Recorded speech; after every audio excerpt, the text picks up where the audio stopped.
Hello, everybody. Welcome to episode 28 of the Resistance Rundown, our weekly Star Wars show where we talk about everything in our favorite galaxy. That's right. So, first up, we have a little bit of Last Jedi news. Yeah, Just a little bit. just a little bit. While The Last Jedi has been out for several weeks now, Mark Hamill has been asked again by Games Radar about some of his thoughts on the final product. He expressed his confusion at fans' displeasure over Snoke's ending, since it paves the way for the main conflict between Kylo Ren and Rey in Episode 9. However, his most notable comments were focused on the ending with Broom Boy, as we like to call him, which Hamill happened to love. These were Hamill's comments. He said, "What I love particularly was, and I didn't have to do this because the movie's over. All of a sudden, you cut to the stable and there's that little boy. He puts out his hand and the broom comes to him. It's so subtle. The first time I saw it, thought he just took it. But if you look, he puts his hand out and it moves over for him, implying that, yeah, she's the last Jedi until the next Jedi. It'll go on forever, believe me. Long after both of us are gone, they'll be making these films from here into eternity."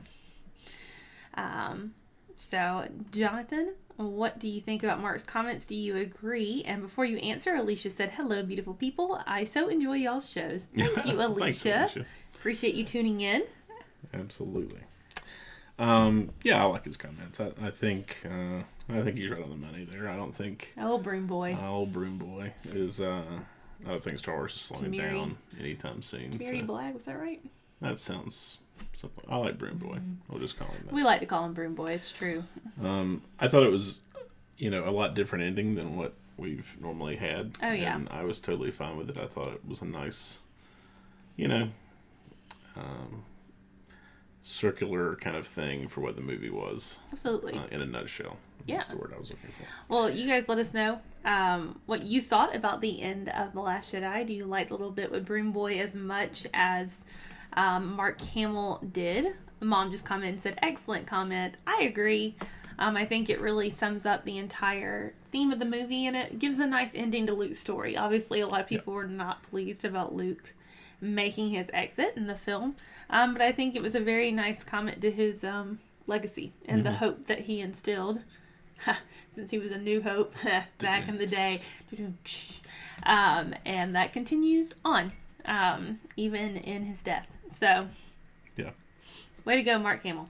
That's right. All right, well, we're not going to stay on Last Jedi all that long because we have a lot of stuff to talk about on Solo, a Star Wars story. So excited to talk more about this. We have had 2 new TV spots drop for Solo over the past couple of days. One is titled The Crew, and the other is titled Risk. Both of which give us a substantial amount of new moments or shots. Jonathan is playing right now as we're talking about it. And so we are going to talk about what moments stand out for us. If you guys have already seen these TV spots, comment and let us know what moments from the new material stood out to you. So, Jonathan, take the wheel. I think it's one of those things that I think the cinematography in this film is something that keeps popping out to me.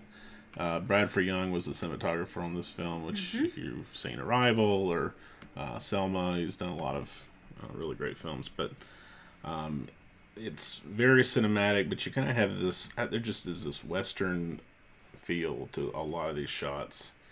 And this has some really great moments between Chewie and Han, and I even like, there's one clip that, I think it's in the second one, I can't remember, but Lando throws the blaster to him, and he says hand.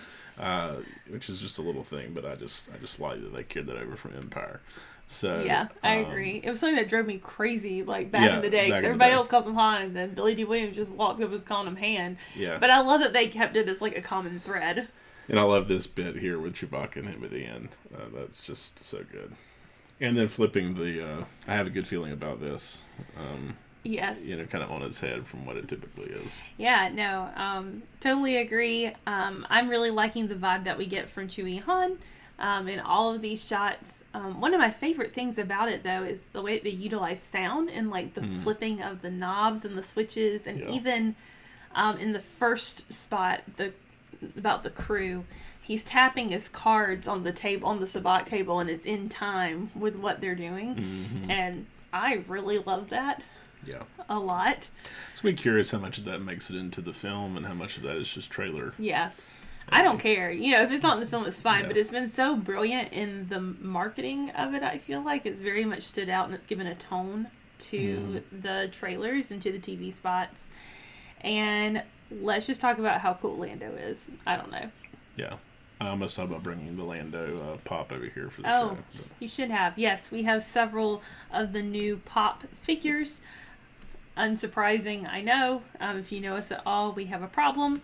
And we should have brought Lando over here because everything about him in these TV spots just makes me excited.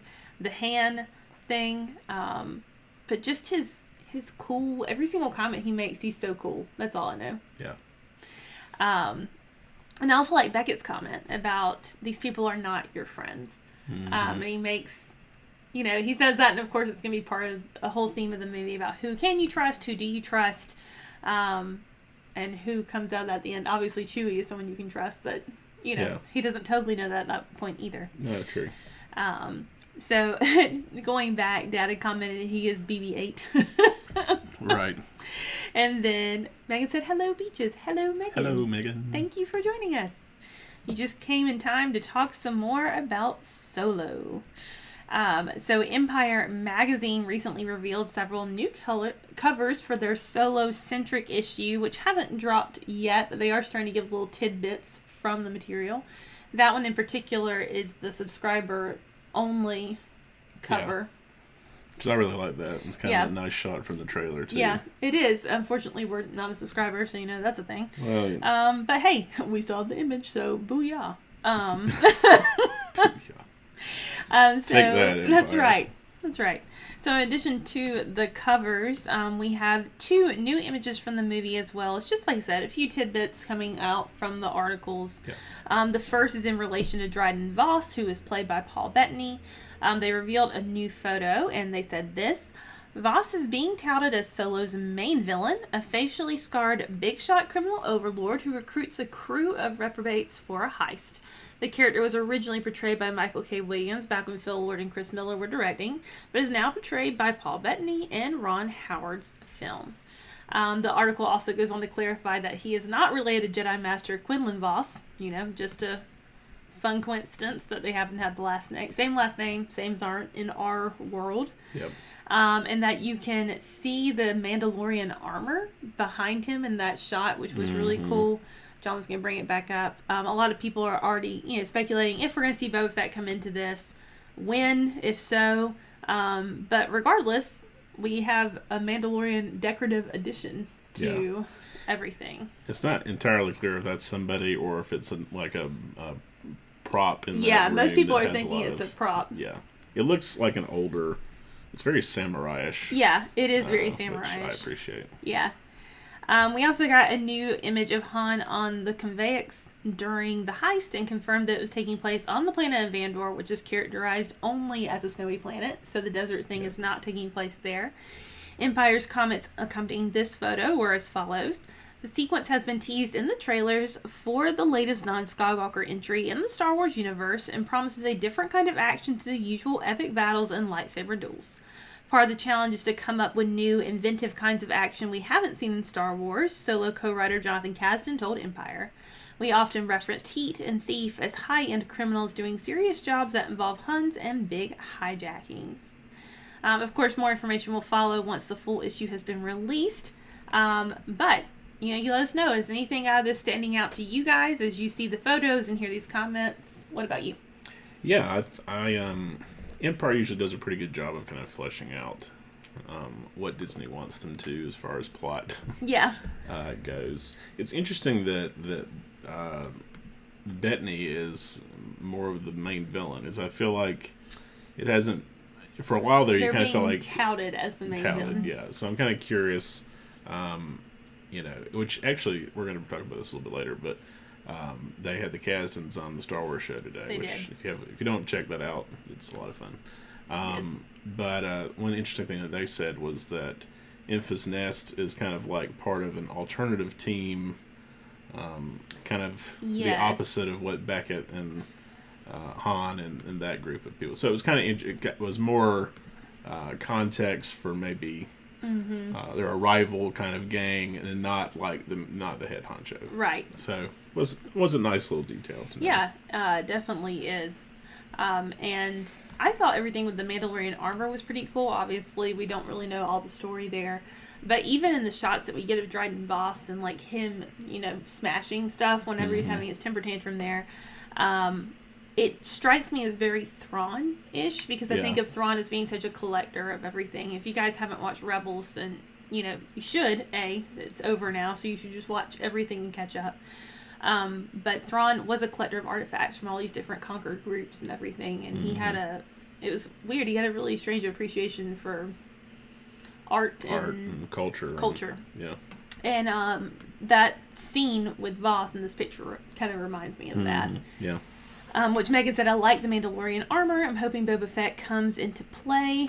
Yeah, I think there's a good chance that he's going to pop in here somewhere. There's a clip, I can't remember if it's in the trailer or in one of these TV spots. Whenever it looks like kind of an outline of Slave One. It looks very Slave One-ish. Yeah. Now, I don't know if they're throwing that in there just to mess with you or... Which is what Star Wars does, so it's a very good sometimes possibility. They do. Yeah. Or if we will indeed run into him at some point. Yeah. I would not be surprised if a cameo takes place, even if it has nothing to do with the story. No, yeah, I wouldn't be surprised. We've also got some teasing as to whether, Jabba's palace might pop up in there. Which, I mean, it's a story about smugglers, so, there's a good chance that we're at least going to see some of those characters, even if they're not a major part of the narrative. Yeah, I agree.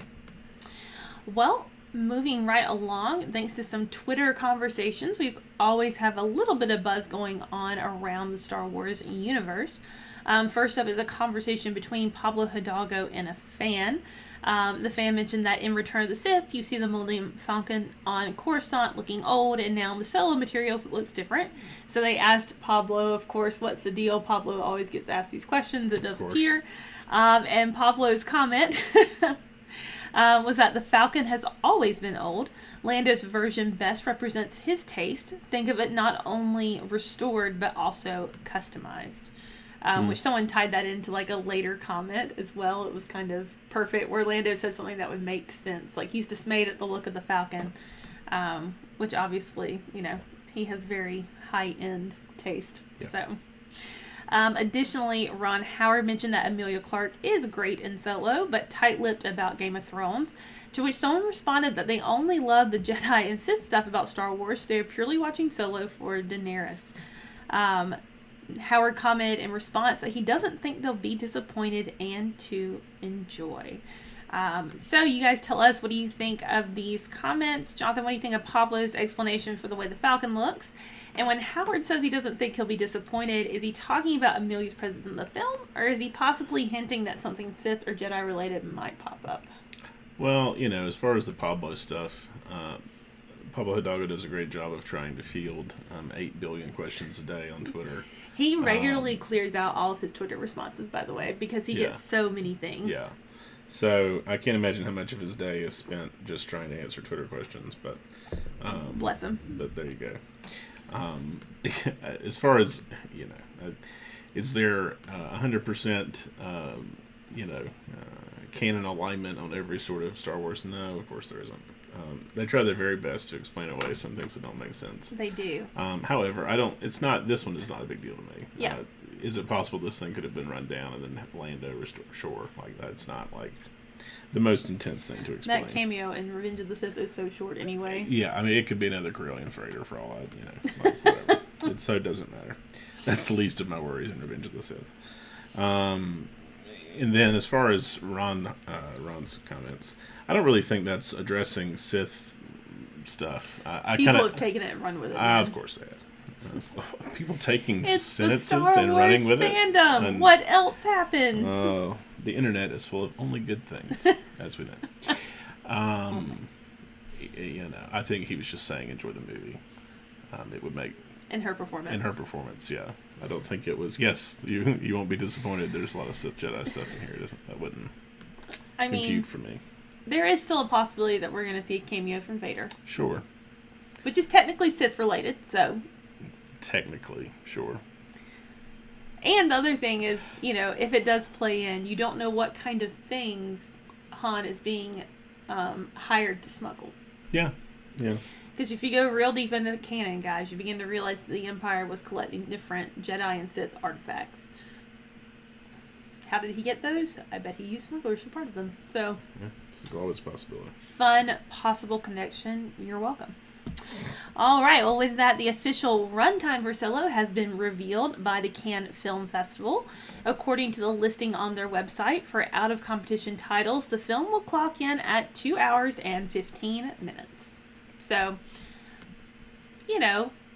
good to know. But this is about on par with everything else. The Last Jedi, of course, was a little longer as we expected it to be, but this is the same runtime as The Force Awakens.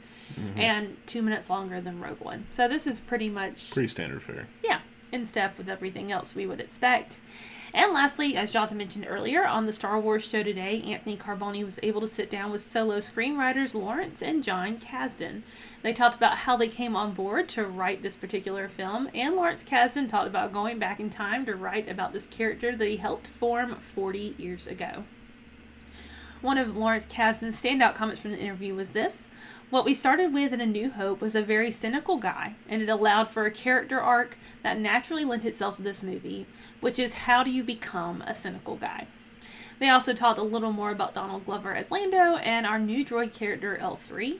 So for the full video, you guys can check that out on the Star Wars show on YouTube. Yep. They're usually about, 8 minutes or so? Yeah, it's less than 10 minutes. Yeah, really fun little interview. Brad had a question. He said, off subject, do you guys think Rey's parents are going to be a factor at any point in time? Possibly. I think it's a 50-50 shot. Yeah. After rewatching Last Jedi, I think there could be a case made for either way. Yeah. I think if they decide to... I think the way that Ryan envisioned it is that she is nobody. Yeah. However... because it's coming from Kylo, and because Kylo is the one that reveals it. And he's very manipulative. Yes. In very true dark side fashion. Yes. I don't think it would be too much of a stretch if JJ wanted to go in a different direction. Not saying that he will, but I think if he did, it would not be... I wouldn't have a problem with it. He could get away with it. Yeah. Which we know going into it that JJ had a different idea for her parentage. Simon At Pegg revealed that. Yeah. Sure. That he wanted her, maybe not to be directly connected, but he wanted her to have some kind of connection to the Star Wars universe that we already know of. Yeah. Whether it be small. So, we'll see. We'll see. Like Jonathan said, it's a 50-50 shot. That's going to come out in episode 9. I think that honestly you can make it play either way at this point, which is a good place to be in. It's the script is not going to make or break it. JJ has pretty much a clean slate for 9. Yeah. The way that 8 ends, that you really could go anywhere. They're going to pick it up sometime down the road. Yeah. Give themselves a chance to have some closure to Leia's story, to have Poe in that leading position. Yeah. And there are a lot of things that could happen between now and then. So, indeed. No, thanks for the question, Brad. It's a great question. Yeah. It's something that we've talked about quite a bit amongst ourselves as to whether that's going to be the case. But we shall see. I would say it's a solid 50-50 shot at this point. Yeah. Which he commented, he said, watching you two is like Christmas morning every Wednesday. Thank you, Brad. That's an incredible compliment. We appreciate it. Oh, man. Well, speaking of possibilities for episode 9, we did get one big announcement. Director Ava DuVernay announced over Twitter yesterday that Victoria Mahoney will be the second unit director on episode 9. Mahoney confirmed the news shortly thereafter and thanked J.J. Abrams for inviting her on his ferocious ride. For those unfamiliar, a second unit director typically covers things such as establishing shots and stunts, so her footage will definitely be a part of the final cut of the film. Also, this makes Mahoney the franchise's first female second unit director. Yeah, so this is a little cool bit of news. Yeah. She hasn't done a whole lot either. No. She's had about 5 other things, I think, underneath her belt. Some of it a little bit more documentary style, from my understanding. Yeah. But congratulations. Yeah, absolutely. I know, JJ and Ava have a good working relationship, and actually Ava had some input on some of Rey's scenes in Force Awakens, so I wouldn't be surprised if there's some more collaboration. Some more collaboration somewhere down the road. One thing you can say about JJ is he is very collaborative. So I think that's a real big plus to have him come back in for 9. Yeah, it's cool news. You know, I think eventually we will get there to a female director for a project. As time has gone on, I would really love an Ahsoka movie, and I would love a female director for that. Yes, So. I agree. Well, moving right along, this is kind of going out of movie news, more of just miscellaneous Star Wars news overall. This year we were without a Star Wars celebration, but the convention will be returning in 2019. A rumor earlier in the week expected that 2019's Star Wars celebration will take place in the fall in Anaheim, but since that rumor, other possibilities have been put forward. With Disneyland already packed and Celebration boasting around 100,000 people in attendance, it would seem unlikely to crowd that many Star Wars fans around the newly opened Galaxy's Edge. Plus, D23 will already be in Anaheim that summer. So, you guys let us know what you think. Where do you think they could be putting Star Wars Celebration in 2019? No doubt it's going to be a huge event. We went to the one last year, our first celebration. Yes. It was incredible. Just want to throw that out there. It was in Orlando. That picture actually is one that we took because I couldn't find anything else. That's very true. Jonathan promoting our own material right, here. That's right. That's what we do. Right. Yeah, it was a lot of fun. I definitely want to do it again. Yes, we do. And the crazy thing is I think the real big plus to having it in Orlando again is just space. There were anywhere between 70,000 and 100,000 people at. I've heard very conflicting numbers of that, but at least 70,000 people what you need to know. there while we were there. And unless you were in line, for a big event, it really didn't feel like that many people were there. Yeah, that's true. I mean, like, Except it felt like a area. lot of people were there. I mean, don't get me wrong, but like, but not 70,000. It did not 70,000. Matter of fact, I read that number and I was like, oh my god, was that really that many? But the thing is, I mean, you have these big halls that hold tens of thousands of people at once. And you think everybody fits in there, but no, that's only about a seventh of people that, Yep. And so I think there's a good possibility it goes back to Anaheim, but I also quite understand the panic to a certain degree of unleashing that many Star Wars fans on it's something that is brand new in Disneyland, which is already quite overcrowded most of the time. Disneyland has a real problem with that. Disneyland, whenever it was originally built, was not made to handle the kind of crowds that That's true. manages It currently to handle manages, now. So I think unless they were to just close Disneyland those 2 days, which would be riots in the streets, I'm sure, that I don't think it would be manageable. Prudent. Yeah. Yeah. Megan commented, I want them to go to Orlando again. Mom said ditto Megan, and Megan said I'll try and go with you if they have it in Orlando. Yes. That's right. Take you guys up on all of that. Absolutely. We would love for it to be in Orlando again. We had a blast. We love Orlando anyway. Yeah. It gave us a reason to go walk around downtown Disney Springs, sorry. Yeah. We grew up in the 90s when it was downtown Disney. That's right. Good old days. In the evenings a couple of times. And then, of course, they opened stuff up in the park. We didn't go to it this time, but of course we would probably plan to do that the following time if they were going to do something special in Batu while we were there. So yeah, I think Orlando is great. One thing we were talking about earlier, the only other place I feel like they might really consider is Chicago, which is an odd place to have it, but it has the largest convention center in the States. So Orlando is actually the second. Yeah, Orlando is the second. So if you're going to accommodate that many people, if it's not in Orlando space-wise, I would imagine that Chicago would be a great option. Yeah. And then the third option, which is what none of us really want to hear at the moment, is that they might go back to London. Because they are trying to break up the conventions a little bit more in terms of international and stateside. So they were in London in 2016. What year are we in? We're in 2018. So yeah, 2016. So there's a good chance it might go back. Yeah, but the thing is it's usually staggered a little bit more internationally. Yeah. So I figure probably what will happen is stateside this year, and then probably the year after that will probably be international again. There's a good chance. Would be my guess. Someone that has no bearing on any of it. Yeah, We don't get to make the decisions, but we like to talk about them. That's right. Either way, we are looking forward to wherever it is because we're going to try to be there. Yes. All right, well, with that, that wraps up kind of our movie and miscellaneous news. Nothing new on the small screen. Sorry, folks. We wish that there was. We're going to move right into the bookshelf just for a few moments. Star Wars Books on Twitter, which you can find at Del Rey Star Wars, revealed over the site some information on the team we'll see assembled during part of the book Last Shot by Daniel Jose Older. The synopsis overall is that Han and Lando encounter a threat so menacing that even the two sharpest smugglers in the galaxy have to admit it. They need to put together a team.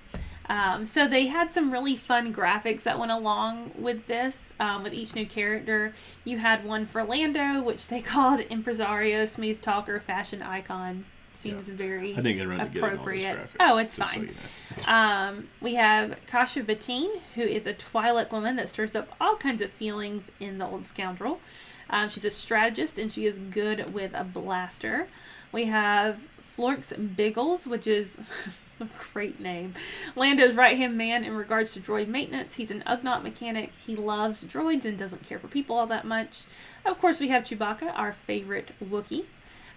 We have Peekpa, who is an Ewok hacker and a tech genius and totally obsessed with Chewie after he saved her sister. We have Taka Gemarisa, maybe? That sounds good. Sounds awesome. Hotshot pilot, aspiring scoundrel. And lastly, of course, we have Han, who is now a husband and a father, and of course still the scoundrel that we all know and love. So that's the team that comes together at the final part of the book, is my understanding. Mm-hmm. It's a staggered... Kind of like the movie, the book is going through 3 different points in time. Yeah. So Last Shot, though, is now available as of yesterday on Amazon and pretty much anywhere books are sold. So check that out. So we're going to be going into Galaxy's Edge and merchandise and Star Wars on this day, so that normally goes pretty quickly. If you guys have any more questions for us, just leave them in the comments and we'll get to them in just a few minutes. All right. Well, that leads us into Galaxy's Edge. Not a ton of stuff to talk about, but about an hour before we were finishing up notes, I noticed that we had a small little story. And it is dealing with the Millennium Falcon ride in Galaxy's Edge. So, Blog Mickey, which is a great site for photography and just general Disney news, grabs some shots that are a little bit difficult to make out, but I'll try my best to get there for you. And it is basically them delivering some of the cylindrical domes that are going to be used to project the inside of the Falcon or the show. So you can't really tell in these shots all that great, but it is essentially a curved cone that the Falcon cockpit will be sitting inside of, and that's what they're going to be projecting inside of, essentially. That's cool. Like I said, it's a little hard to see. But it kind of looks like a part of a capsule or something they're about to launch. Yeah. Looks like we're about to go into space. Yeah, so some little cool stuff there.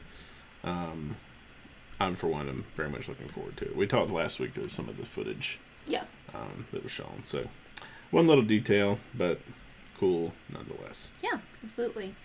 Last week we had a ton of stuff about merchandise, but this week it's only one story. Thankfully, I had a lot of stuff to read off last week. So as we mentioned last week, Hasbro began rolling out their solo merchandise on Friday. And they're doing a new little contest where if you don't want to unbox your new merchandise alone, they have an unboxing contest that runs through today. I believe it's 11:59 p.m. So you still have a couple of hours to get that in. To enter, you'll need to create your own unboxing video on Instagram sometime between, April 13th and April 18th. But guess what? It's April 18th now. So really today. Yep. Winners will be announced by April 20th, and prizes cover a free Black Series figure to a potential free trip to Hasbro headquarters, where you will get to film an unboxing video in celebration of the new solo releases. So, like we said, last day to enter. Sorry, it's kind of a last-minute thing if you're really interested. Okay. But more details can be found at hasbro.com/Hasbro official rules. So, if you're interested, there you go. Get cracking if you're We going to be clearly doing had no problems, unboxing our own solo stuff, but we also didn't buy any Hasbro stuff. So, No, just this pops. is true. Well, that leads us into today in Star Wars History 101. And today it is actually the birthday of Clive Revel. I don't know if I'm saying his name correctly. I think you are. Which was born on April 18th, 1930. And he is, of course, the original voice of the Emperor in The Empire Strikes Back, pre being removed during all the special editions. If you've ever seen any interviews stuff with him, he's actually a really good sport about not being in there anymore. I'm glad someone is. Yeah, it's nice to see. Not sure I would be. So there's I that. think he's 87, and what we said. 87. Yep. So, happy birthday to Mr. Clive. That's right. All right. Well, if we have any, do we have any other questions? No, sir. Not right All now. right. Well, Going to your spiel. going to my spiel. Well, that does it for this episode of the Resistance Rundown. As always, thanks for watching. You can find us on the Shot List on Mondays and Thursdays, which is our regular movie podcast. You can find us on Twitter and Instagram at ATL_movies. We're also on Apple News, so if you have an iPhone or an iPad, just search Above the Line. It will appear right in your feed. And you can find me on Twitter and Instagram at BeachJD. And you can find me on Twitter and Instagram at MCBeach. All right, well, thanks for tuning in, everybody. And until next time, That's right. may the Force be with you. Always. Always.